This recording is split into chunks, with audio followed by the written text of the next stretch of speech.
it's really sick that like people are this sick, and it even has to be a discussion whether or not our government weaponized ticks.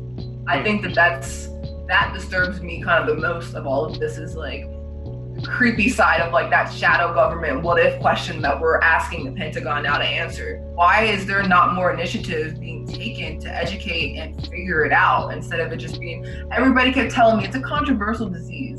I'm like, what's controversial about me being sick? America as a whole, like, don't get me wrong, I love my country, but there are a lot of things that happened specifically 1950 through 1975 that they didn't tell people about, and people are suffering today from it.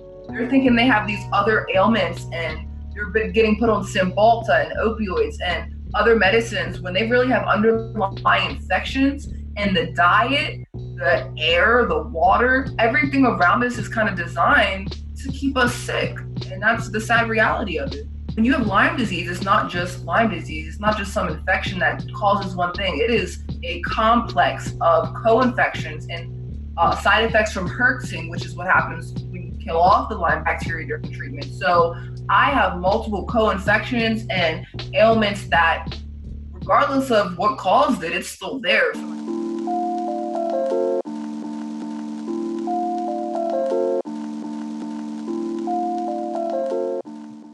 Welcome to the Tech Post Podcast. I'm your host, Trent Lapinski.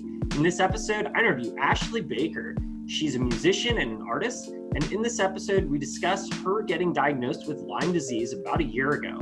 I also have Lyme disease myself, so in this episode, we dive into the topic about how she got diagnosed, some of the controversy surrounding it, the treatment methods, and some of the stuff that's been happening recently in Congress, asking the Pentagon for more information about it potentially being part of a biological weapons research program. This is an amazing episode, so please stay tuned.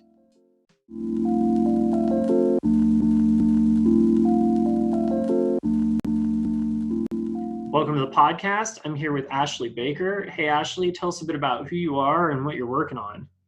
Hey guys, so my name's Ashley. I go by Ash the Artist. I'm a songwriter from Maryland, singer, songwriter, rapper, actress. I have Lyme disease, so I'm a Lyme disease advocate and warrior, you would say. It's been about like a year since my diagnosis. And I just love music and talking to people and connecting people. Awesome. And we talked for quite a while before we ended up hitting record on this. So there's so many different topics we could get into, but I mean, you've got quite the story there. So, just for some context for the audience, I also have chronic Lyme disease myself, but I really want to talk about your experience and what you've been through. So can you talk a bit about, for the audience, just kind of explain, like, what have you been through? Like, what's this disease and this diagnosis and, battling this, what is this? What are we dealing with here? Right. Okay. So Lyme disease has only been in my vocabulary for about a year and a half now. Basically a year and a half ago, I was a server full-time, also a trainer at Olive Garden. I was also a cosmetologist. I just graduated beauty school. I was working as an assistant manager and a color specialist at a shop that had just opened up in Hagerstown. Like, we were in the newspaper, we were so excited. And then I tore my knee one night while I was serving. And, I went to the doctor, got an MRI, and found out I have a condition where basically the cartilage in both of my legs, both of my knees, is kind of like deteriorating quicker than it should. So I started to do physical therapy for like 2-3 months, and about a month in, or a couple of weeks, I started to get very bizarre symptoms. I started to get very fatigued, bad inflammation. I developed eye floaters, so like when I looked around, I had like this eruption in my vision. My hearing started to suffer, as well as like confusion and like this feeling of psychosis, of brain fog. So basically, my doctor decided to check me because I used to be type 2 diabetic for my glucose levels, and she, for some reason, decided to test me for Lyme disease, and it came back as like a false positive. What that basically means is, unfortunately, the CDC standard is like 5 bands to be CDC positive, and I didn't have enough to be considered positive. So she did treat me with doxycycline for a month. I got retested again a couple of months later, and my numbers went up. I was now CDC positive for Lyme disease, and we were all very confused as to how, when I was being treated with doxycycline, which is said to help Lyme disease. So from there, I bounced around to doctors, rheumatoid arthritis, bacteria infection, neurologists, all that good stuff.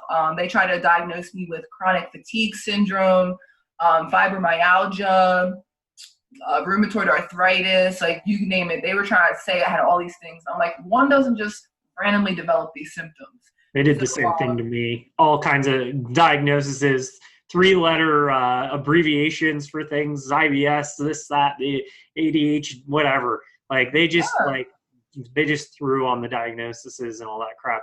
I sorry to interrupt, but I wanted to touch on something you mentioned about the CDC, and I think it's really important for anyone listening to this. Is the CDC criteria is like criminally, scientifically inaccurate. You actually don't need to necessarily test positive for 5 bands to get a proper diagnosis. There are certain antibody bands that are Lyme specific that if you test positive for those, you have Lyme disease, even if you don't have 5 antibody bands. There's certain ones that most tests don't test for, like 31 and 34, that you've got to go to a private lab to get those tested. And if you do, and you end up testing positive, then the only way you can get that antibody is if you have Lyme disease. So yeah, the CDC situation, I mean, did it change your outcome, or, did they say that, did they delay your treatment or anything? Like what happened there? I mean, they basically sent me to the bacteria infection specialist in my area in Hagerstown, Maryland.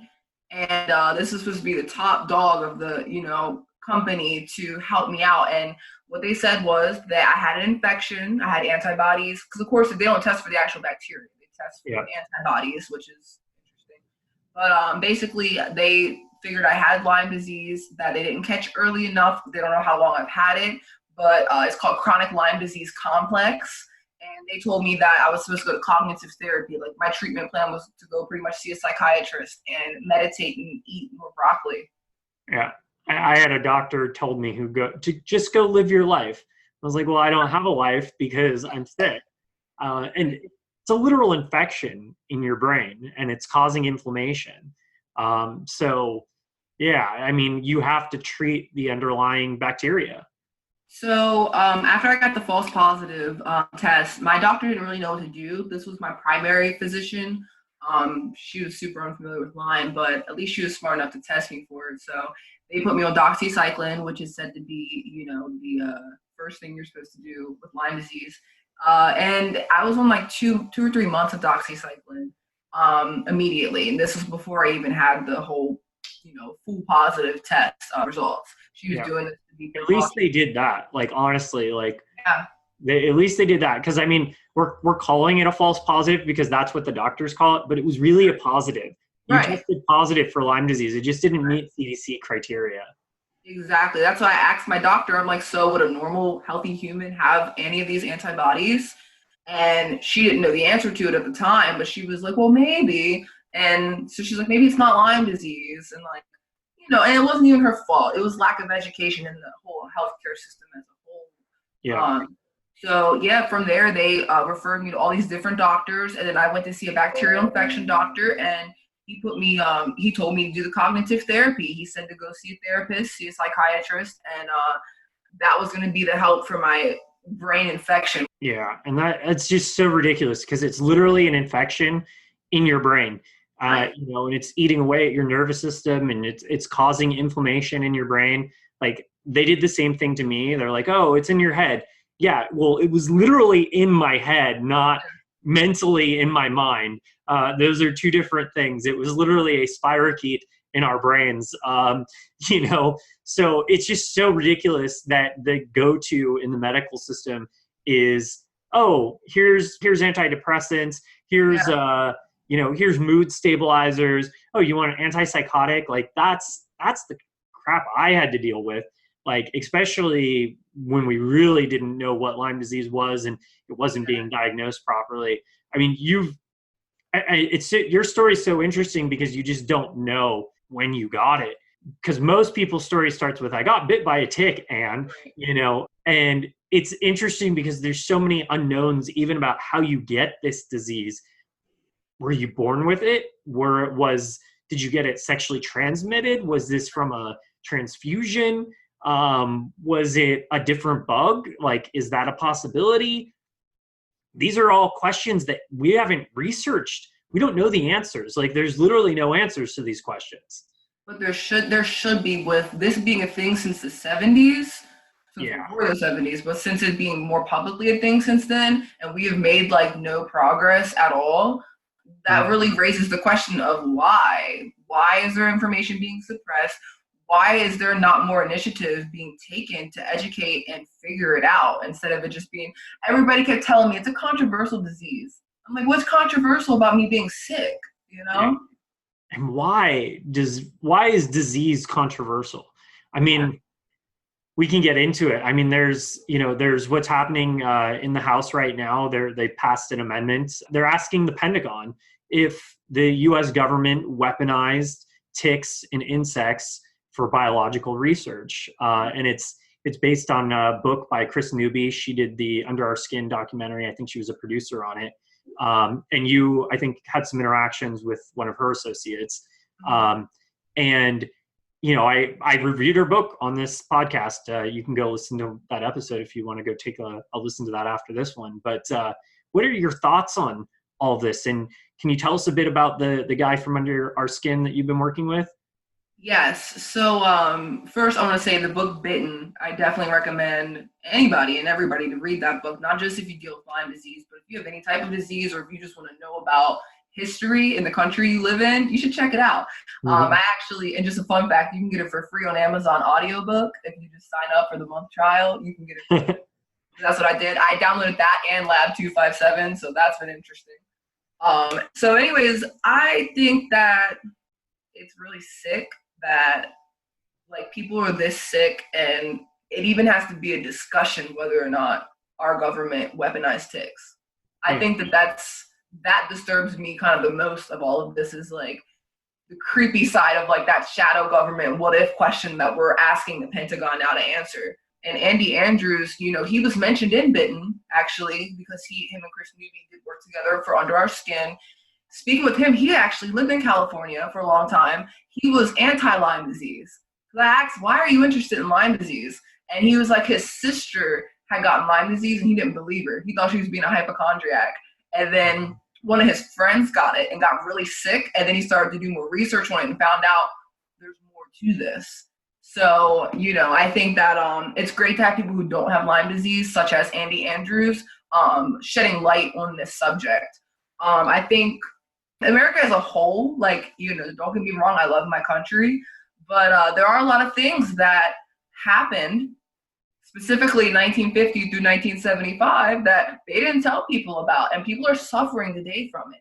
They're thinking they have these other ailments, and they're getting put on Cymbalta and opioids and other medicines when they really have underlying infections, and the diet, the air, the water, everything around us is kind of designed to keep us sick. And that's the sad reality of it, in my opinion. I mean, they're poisoning us. And then even the treatments for these conditions, I mean, they put me on antidepressants, and there have been studies to show that antidepressants can lead to bacterial resistance to antibiotics.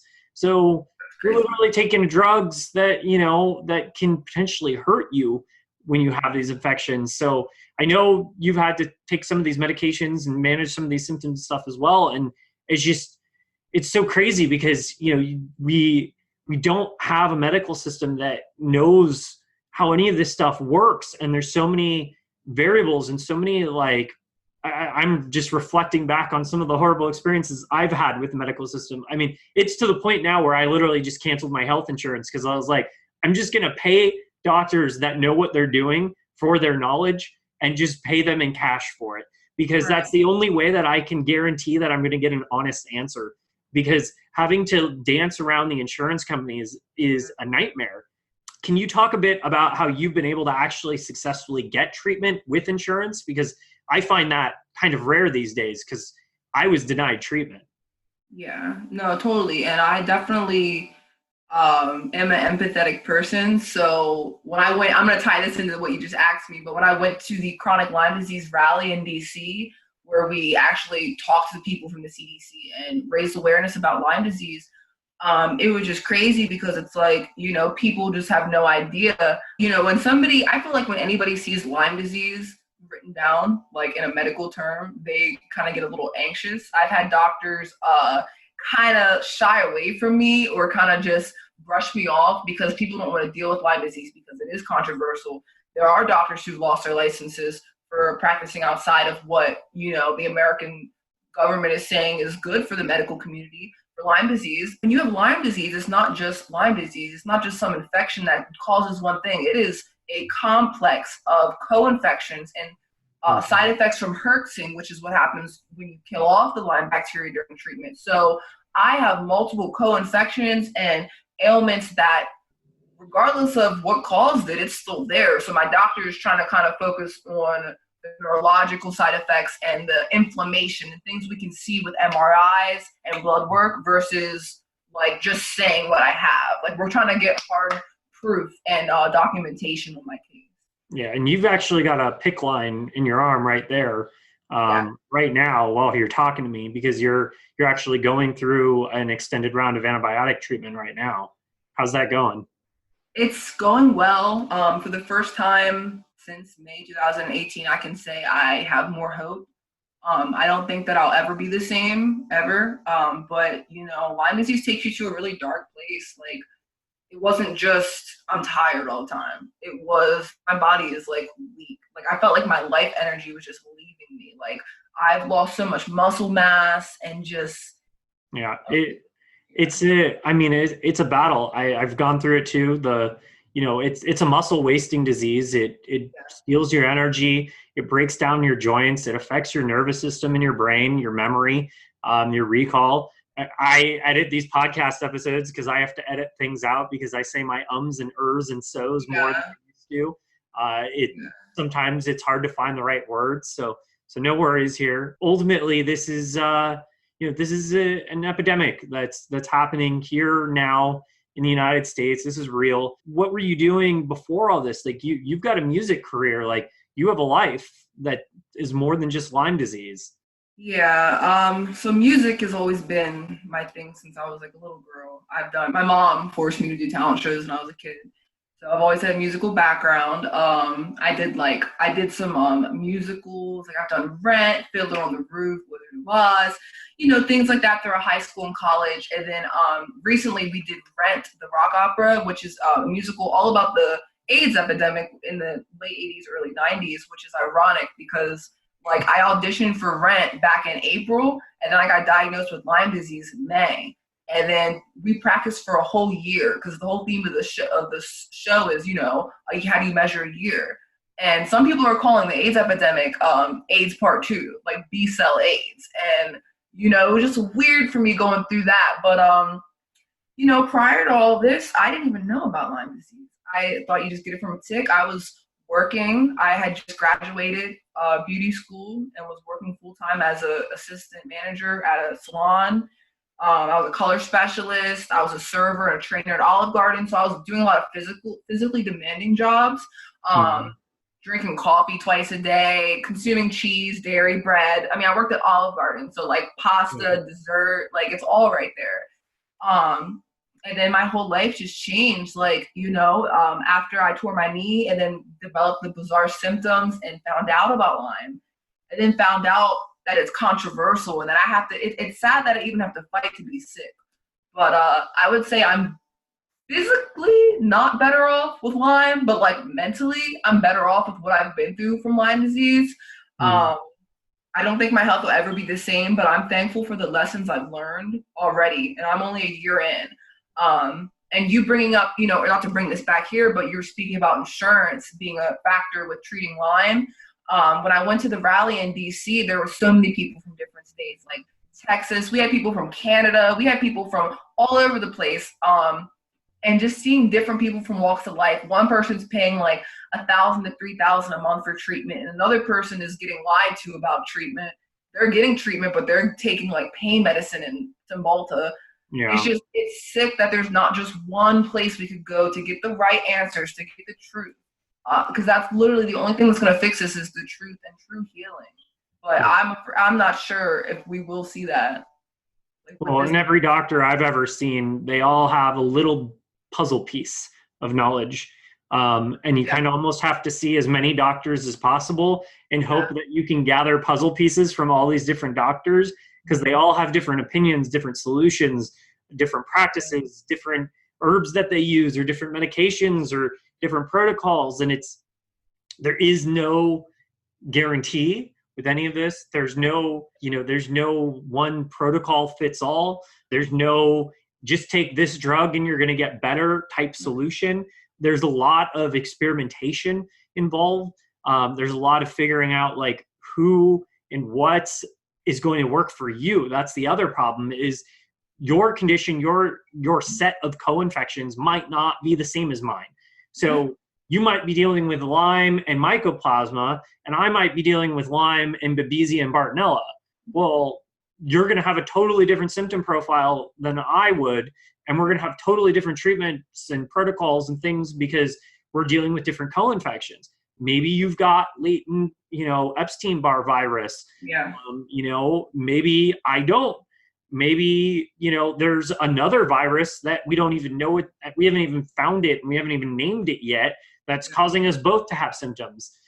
There's so many co-infections, and there's so many issues with polymicrobial infections. That is the major issue here. When I've talked to doctors, like, our medical system talks about one infection at a time, and that's how they're educated, is you treat one thing at a time, and you only deal with one thing at a time. And the idea of multiple infections existing and coexisting and actually changing the symptom profile of each other is just so out of left field for like 90% of doctors.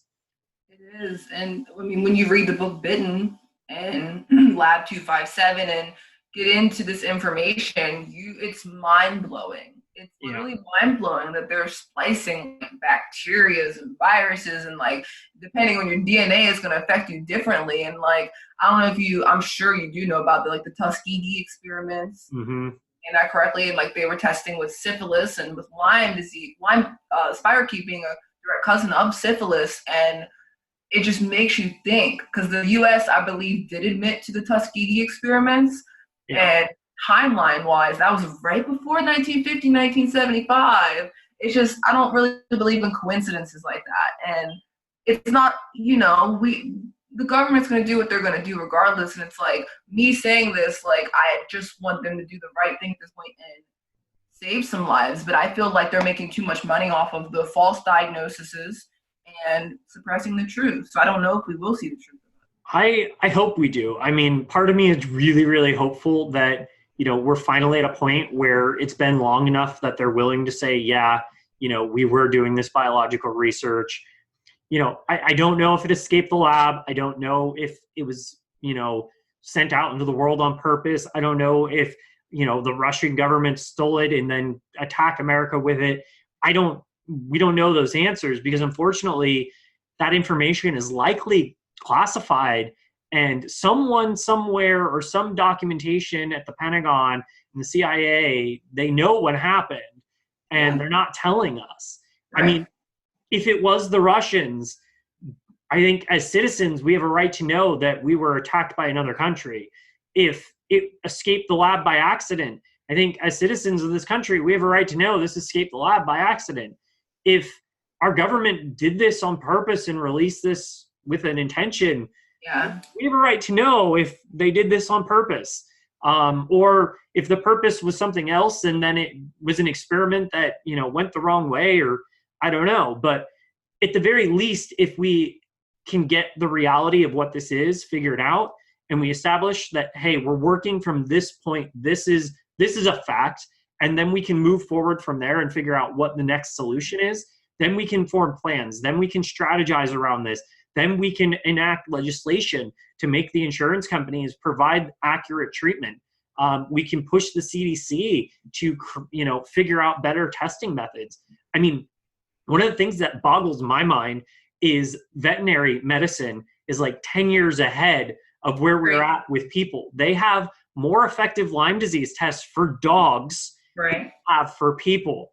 And they have better treatment protocols, and they have more like laid out protocols for chronic versus non-chronic for animals. But yet for human beings, it's controversial. And we're using Western blot tests that are inaccurate.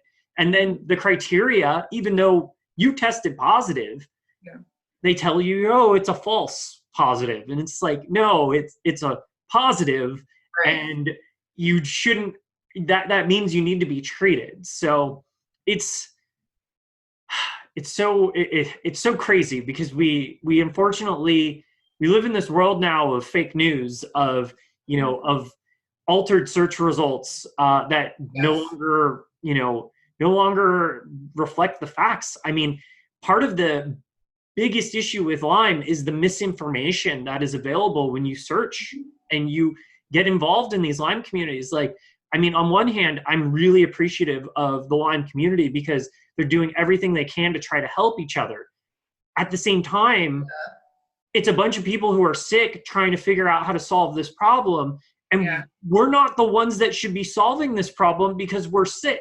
So unfortunately, when you're dealing with an infection that like impacts your brain and your decision making, like it's really difficult to all of a sudden learn how to become your own doctor, which unfortunately has happened to the Lyme community. So you get sucked into this kind of like rabbit hole of, oh, have you tried this? Have you tried that? Have you tried this?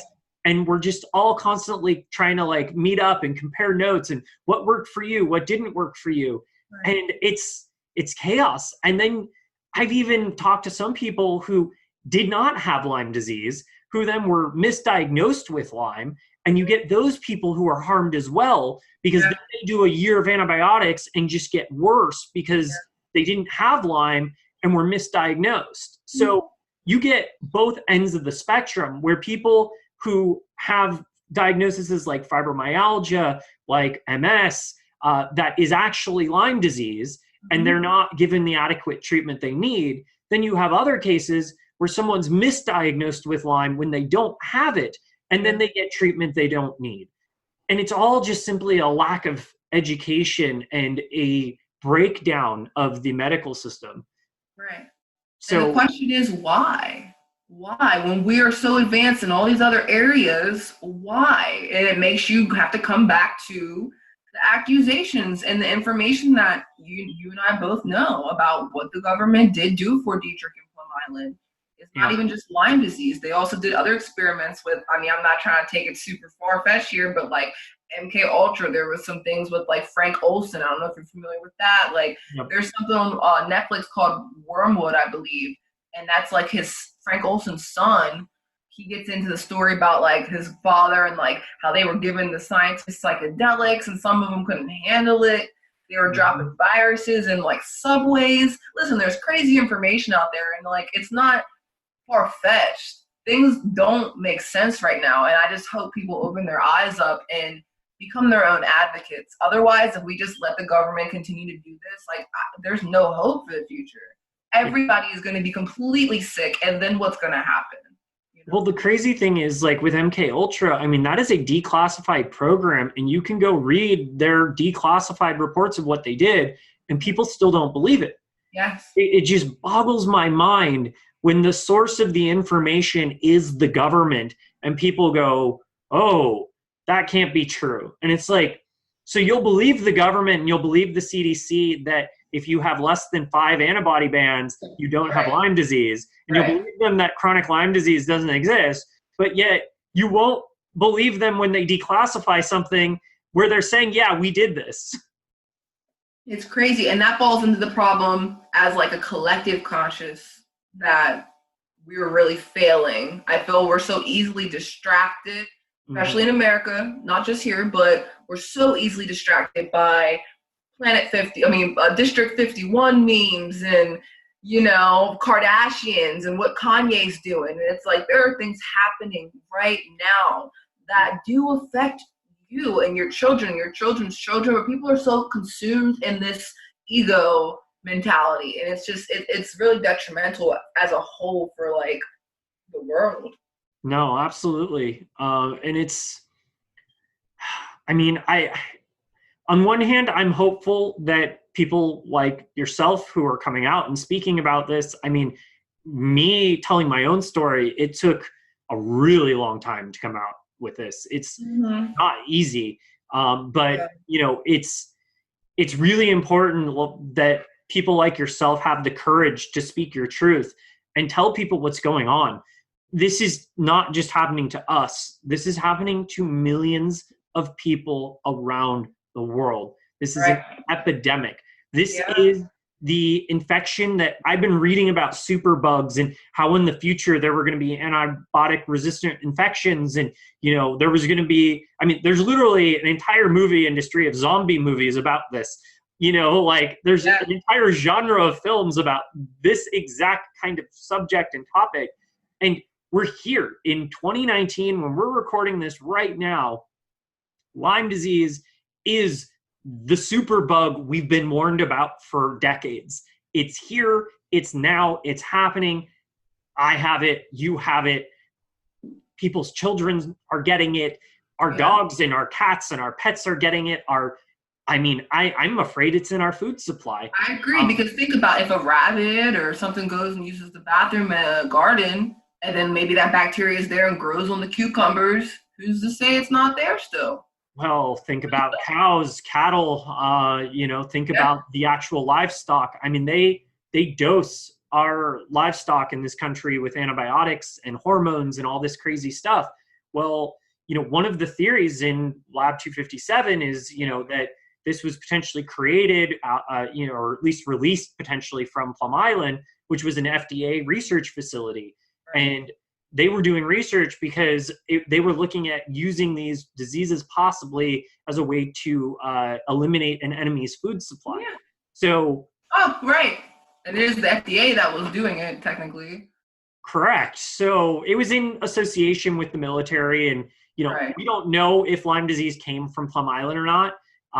Based on what was in Bitten, we know that it potentially came from, what is it, the Rocky Mountain lab in Yes. Montana.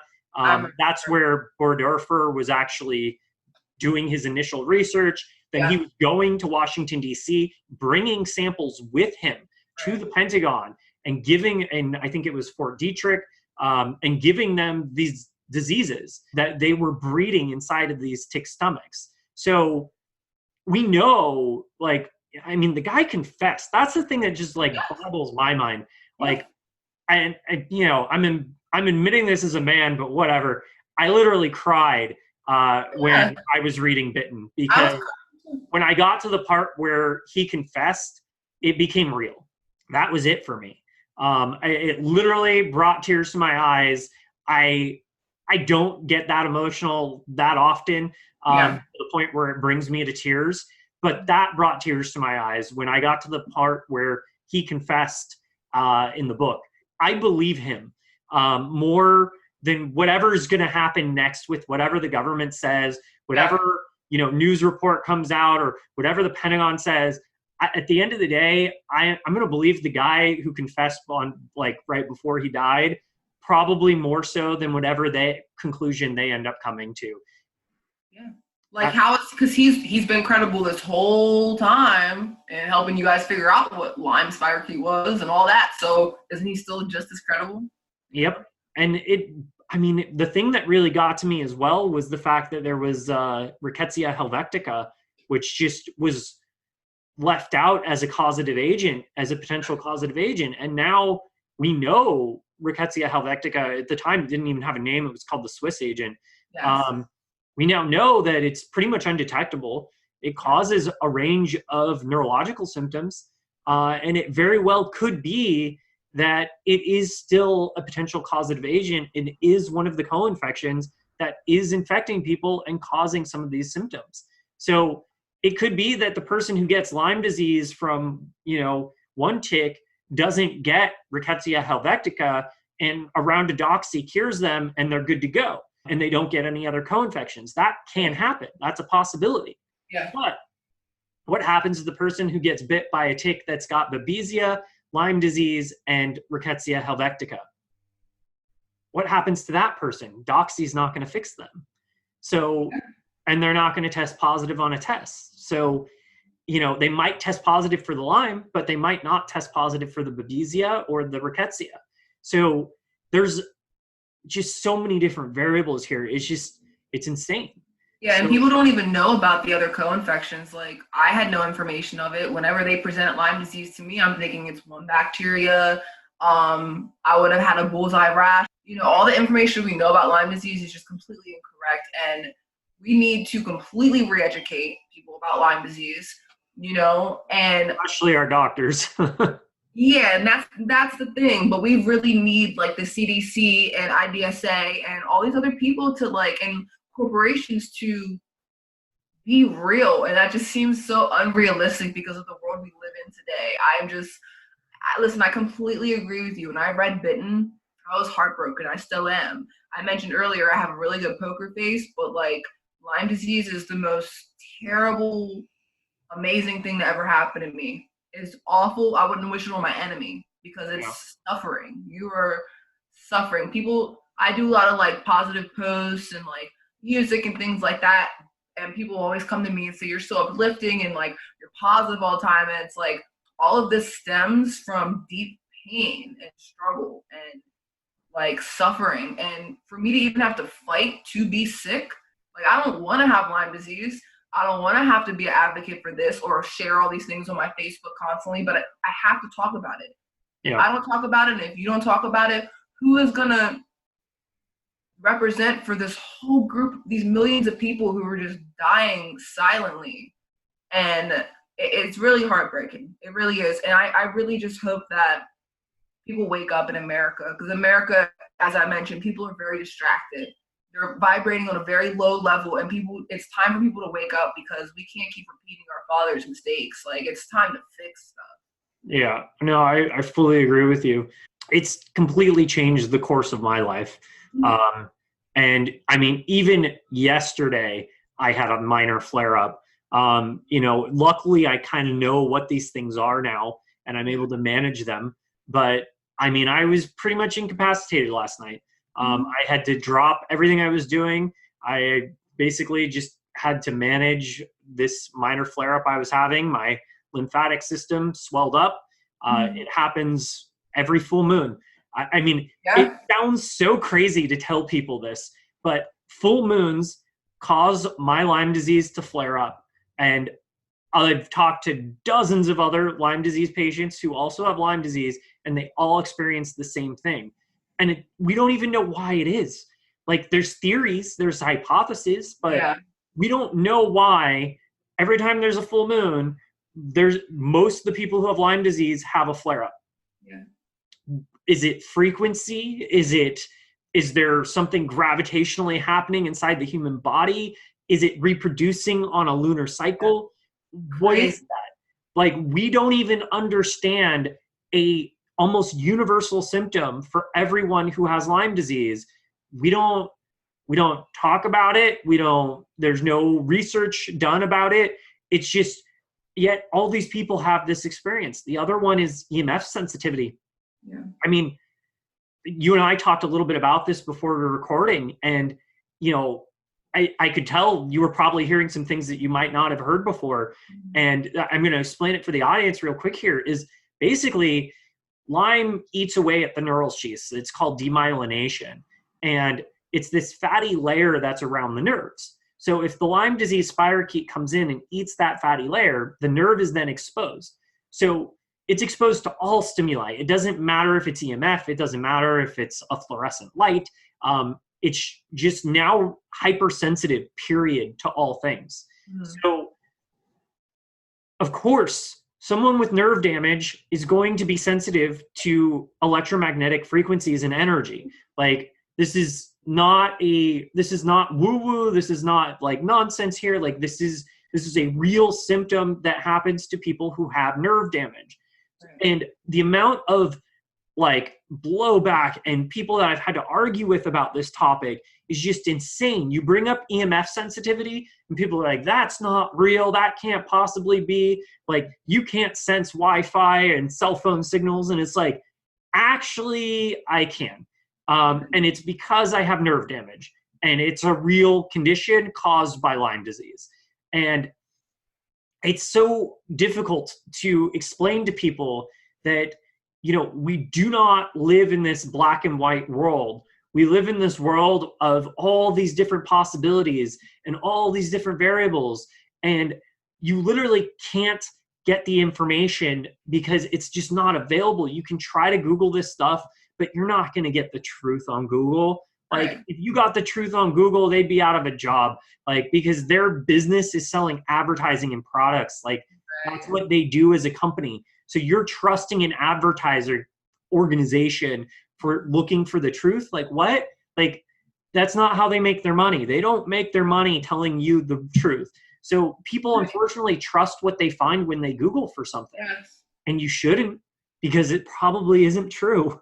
Um, Um, so you can look at the studies and you can try and rely on the medical research, but I think something like 90 to 95% of studies can't be reproduced. Like, especially when it comes to like psychology and psychiatry and certain things, like a lot of this science is just made up. yeah. It's not real. But I can tell you that every time there's a full moon, I relapse in my symptoms. I can Mhm. tell you, I've talked to many other Lyme disease patients who've experienced the same. I can tell you that when I'm in a room full of people who are all on their phones and all on LTE, like, it has an accumulative effect that can trigger some of my nerve symptoms Yeah. and cause inflammation. It's not fake. It's real. This stuff is real. It makes logical sense. It makes scientific sense. But the amount of flack and pushback you get from some people is just, it's insane. Like, you literally have to fight just to explain to people that this exists, and we shouldn't have to do that. Like, it's nonsense, really. Yeah, it's exhausting. When It we're really, already chronically fatigued. yeah, like literally, I'm so tired. I was gonna going off of what you said. I think the denial aspect is really hurtful, especially even in the Lyme community. Like, I've had people who have had Lyme disease for like 20, 30, 40 years coming at me because I'm still trying to be positive and optimistic and uplifting. And they're like, you're naive. You have this for 10 years. Like, you're never going to get better. You're not, you know what I mean? And it's like, these people are tired. People are exhausted. They're sick. People want to give up. And Yeah. like, leading death with Lyme disease is honestly, from what I'm understanding, is suicide, if I'm not mistaken. Yep. There's a high suicide rate with people who have Lyme disease. And I Um, could see it. I could yeah. see why, like, if I wasn't mentally strong, I don't know where I would be right now, because this disease will test every single limit in you, physically, mentally, and even spiritually. It makes you, why me? And like, I didn't listen before this. I didn't take ibuprofen. I didn't drink soda. I rarely ever ate at McDonald's. Like, I always was like that health nut, stay woke person. So it's like, for this to happen to me, I don't believe in coincidence. I know I'm at the right place at the right time. And I pray for humanity as a whole. And I hope that people will become their own advocates. And instead of just clicking a link on Facebook, do your own research and cross-reference your sources and like, think for yourself, you know? Or what I do is I talk to people. I trust people. Like, I trust talking to another Lyme patient and comparing notes. Like, I trust that's been almost more valuable for me than even some of my doctors. I Um, believe it. because I at the end of the day, I trust people. I don't trust the crap I find on the internet. I trust Right. having a conversation like what you and I are having right now. Right. That there's something to that we're forgetting because of Snapchat and likes and tweets and clicks and all this crap. And we're forgetting that, yeah, there's a human being behind that device. Right. And there's millions of us suffering from an epidemic of a superbug that's here that was possibly created by our own government. Yeah. And that's that's reality. I mean, that's reality for me and you and millions of other people. So I'm hopeful, that people like you will continue to get the word out, that we can continue to raise awareness for this. I'm hopeful that science is going to provide some answers and we're going to be able to find some solutions. Yeah. I mean, there's definitely two things here where, you have to treat the actual bacterial infection first, and then you've got to figure out how to reverse the damage. Yes. But I mean, we're making advances in stem cells. We're making advances in, epigenetics and how to improve these things. So, there are going to be new innovations in the medical field that are going to help people like you and I. And we can't lose hope. We have to continue to push forward.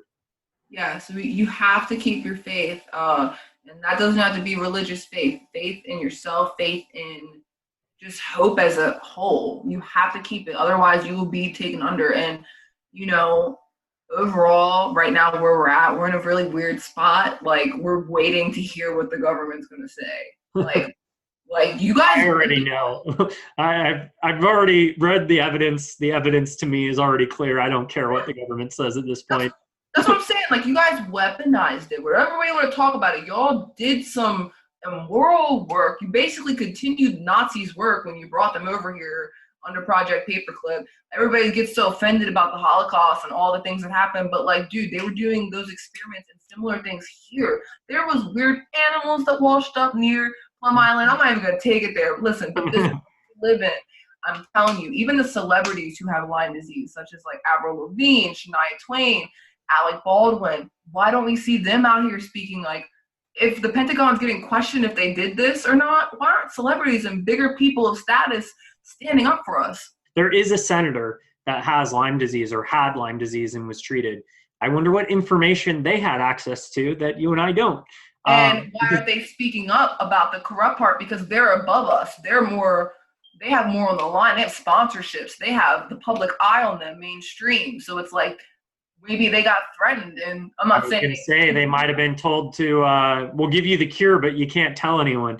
Right. Lie about it. Yeah. I mean, we'll see. Yeah. Do you have any final thoughts here before we wrap up? I mean, just overall, for anybody out there watching, like, do your own research and get out here and talk to people, and don't take everything at face value, because nothing's really ever as it seems on this earth. Lyme disease is, I never had any idea. I could never fathom that Lyme disease was as serious as it is until it happened to me. And as cliche as it sounds, you just never know until you get it. And unfortunately, there's people walking around with misdiagnoses or ailments, and you actually have an infection in your brain and body. And the things, your lifestyle and diet and low vibrations are just feeding this parasite that's eating on you. And as drastic as it sounds, I believe in, I'm hopeful. I have faith. I'm hopeful that things will turn around for people. And as of right now, I'm going to forever talk about Lyme disease. I'll be an advocate until I can't speak about it anymore, because there's people out here who don't have a voice, who have died, who have committed suicide, or just don't have people like how you and I have each other now to speak.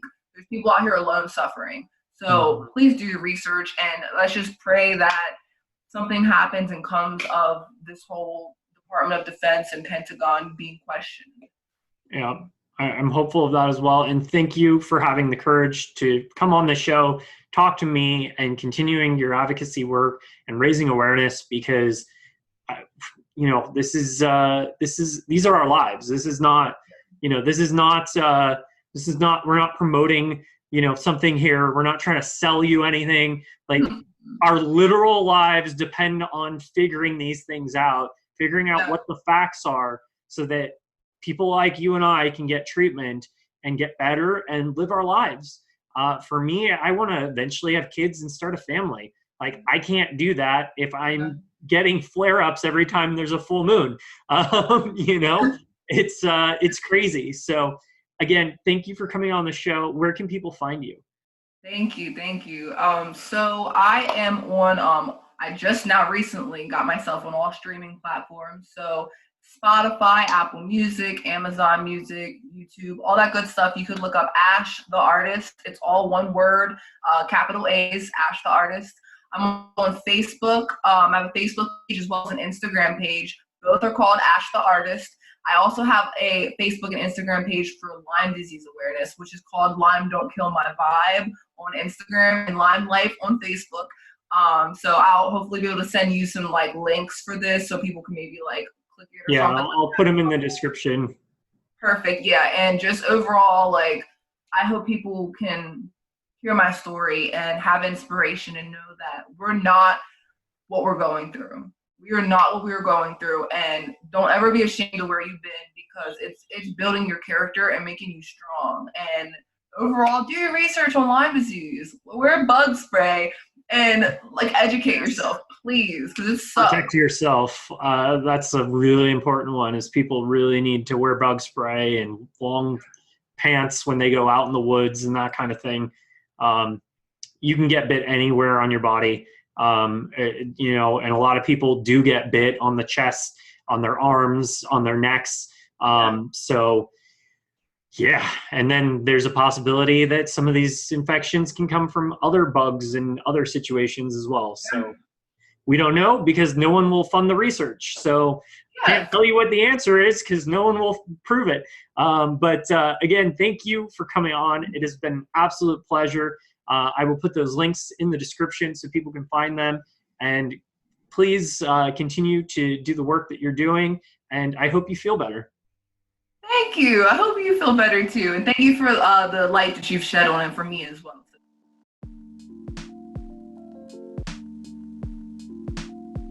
Thanks for watching another uncensored episode of TechPost.io.